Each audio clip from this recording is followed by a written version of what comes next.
диагноз, как храп, да, который сейчас ставят, то есть уже у молодых, если раньше это было у взрослых, сейчас это уже, даже уже у молодых, у 20-летних, да, то есть начинается, как можно от этого уйти? Сначала надо определиться в причине, да, то есть мне всегда важно почему, да, то есть главный вопрос в любой ситуации, да, почему произошло, да, причины две.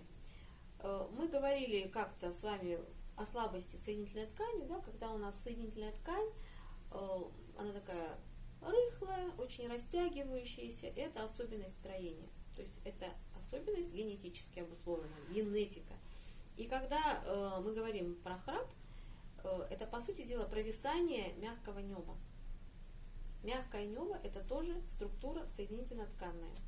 Если она не крепкая, не плотная, да, она такая растянутая и провисающая, это особенность строения уже проявляется у маленьких даже детей, да, в виде храпа.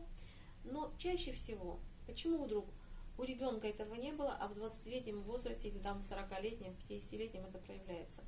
По большому счету, да, это опять же проблема кишечника, потому что из кишечника все это попадает масса бактерий, токсинов, кровь, в ткани.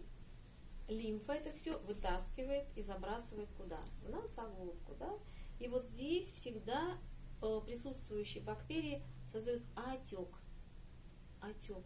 Отек перекрывает, да, дыхательные пути.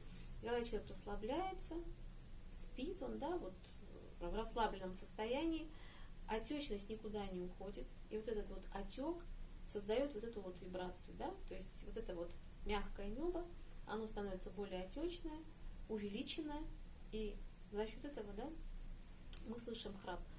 Очень много таких было у меня пациентов, которые, пройдя хорошие противовоспалительные, противобактериальные, противогрибковые курсы, переставали храпеть, прекрасно дышат, не надо исправлять носовую перегородку, как часто бывает, да, у меня искривлена перегородка. Я говорю, ну, перегородка может и искривлена, но все-таки причина вот этого отека бесконечного, да, в носоглотке, это состояние дисбиоза кишечника. Вот. Это не диагноз, это просто как бы состояние, да, которое имеет вот две причины, по сути дела.